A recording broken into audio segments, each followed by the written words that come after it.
Hey everybody, happy holidays. It's Albert Flynn DeSilver here, author of Writing is a Path to Awakening, the memoir Beamish Boy, and several books of poems. I'm so happy you're here. Thanks for being here. Feel free to click the like button, the subscribe button, the little bell that makes everything happen here on YouTube.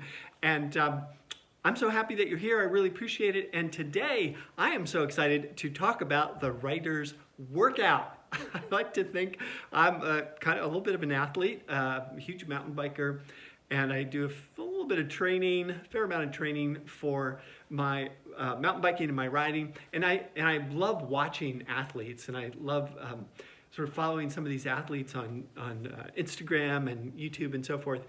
And you know, you think about, like, you can't be an athlete without working out, without training. And as writers, as creative people, we don't necessarily think in terms of training, in terms of practice even, per se.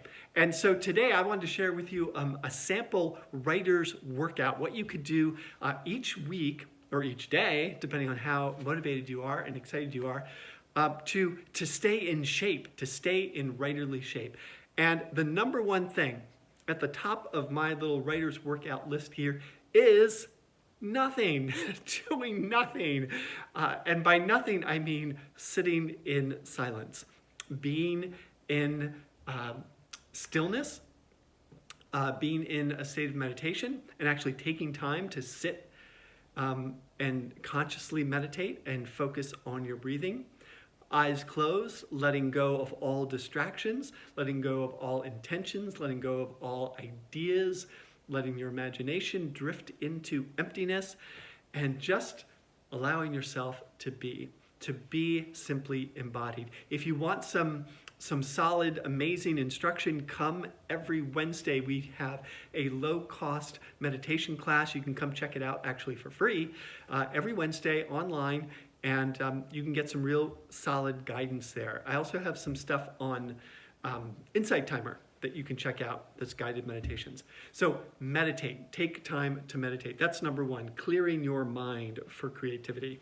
Number two is to free write. And by free write, I mean go margin to margin. Spend like 5 to 7 minutes every morning just getting it out. Just sort of like getting all the gunk out, you know, getting all the clustered emotions out, getting all the stale ideas out.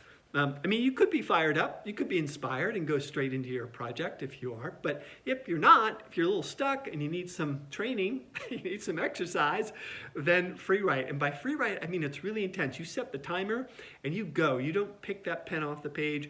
You don't get those fingers off the keys. You just keep going. You pick a prompt, you run with it, and it doesn't really matter. Nobody's going to see this. You're just allowing yourself to write it out. Whatever's there, sort of to clear the way for your imagination to really thrive. This is a great way to set yourself up for your pages. So if you have more time to write throughout the day, you're working on a memoir, a novel, some poems, it's just nice to go and free write and not have it. It doesn't have to be anything, right? It doesn't have to be a poem. It doesn't have to be part of your memoir. You can just free write as an exercise to release any of the tension, any of the stale ideas, etc. Number three, read in and out of your genre for at least 30 minutes. We have to read. Reading is our training as writers. I don't even distinguish between the two because I always say that reading is writing, writing is reading. It's one thing. And so if you're finding you're stuck in your writing, go back to reading. And don't think of because you're not writing that you're not engaged with the practice. Maybe you're taking time to read, and reading is your training. Reading is training. Think of it as burpees, as push-ups, as pull-ups. This is how we become better writers. Okay, number four. Writing and editing time, whether you're actively generating or revisioning, you're working this, you're taking time, minimum of 3 minutes to work on your editing, your revision. So you're rereading, you're taking time to work on those sentences and those paragraphs and the overall structure of your project. So these are just 4 exercise routines that you can do every day to keep your strength up, to keep your energy up for your writing.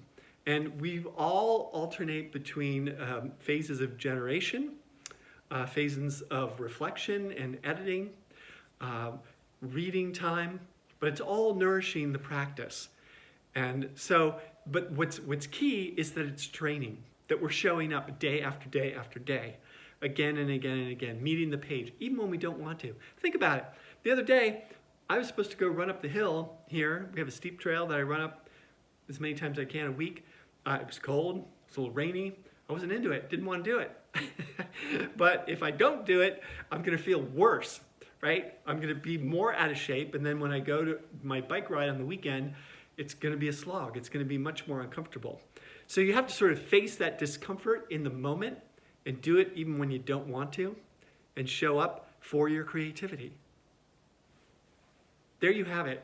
That is your creative writer's workout for December 20th, or whatever the date is today. I hope this was helpful.